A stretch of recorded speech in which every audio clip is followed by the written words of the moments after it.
Hello viewers, আশা করি সবাই খুব ভালো আছেন। আবারও একটা নতুন ব্লগে আপনাদেরকে ওয়েলকাম জানাচ্ছি। আপনারা দেখছেন ডেইলি লাইফ ইন্সপিরেশন।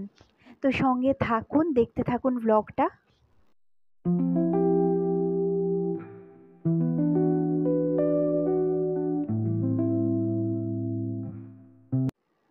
আগের ব্লগে তো আপনারা দেখেছিলেন যে দমদম মেট্রো স্টেশনে নেমেছিলাম। তো সেখান থেকে আবার মেট্রো করে চলে এসেছি বরানগর মেট্রো স্টেশনে। তো এবার নেমে পড়েছি ট্রেন থেকে।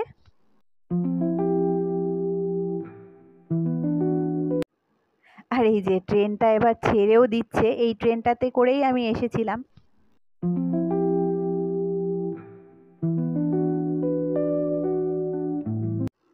তো আমি এখন এইখানে দাঁড়িয়ে ওয়েট করছি, কেননা এক্সকেলেটারে প্রচুর ভিড়। অবশ্য 1-2 মিনিট ওয়েট করলেই তারপর খালি হয়ে যায়। আর এইদিকের স্টেশনটাও দেখুন, পুরো ফাঁকা। আর এই যে আমার পেছনে দেখুন অনেকটাই খালি হয়ে গেছে। তো চলুন এবার যাই এক্সকেলেটারের দিকে।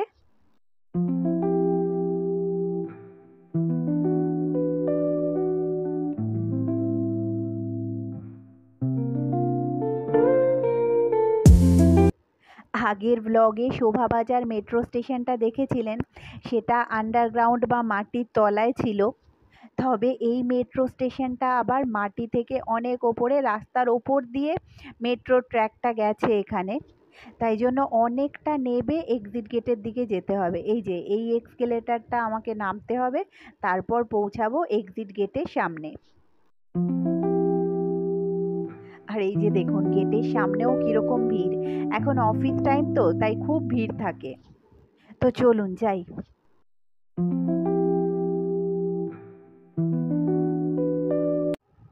আর এই যে এখানে টিকিটটা ড্রপ করে এবার আমি বেরিয়ে যাচ্ছি।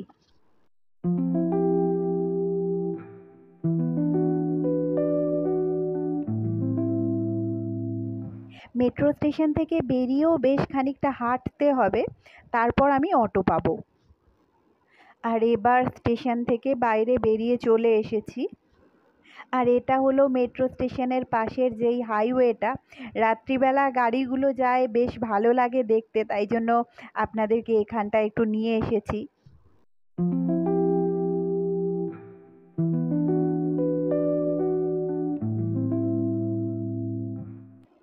তো বন্ধুরা, আজকের ব্লগটা এই পর্যন্তই। আমার ব্লগগুলো কেমন লাগছে কমেন্ট সেকশানে অবশ্যই জানাবেন।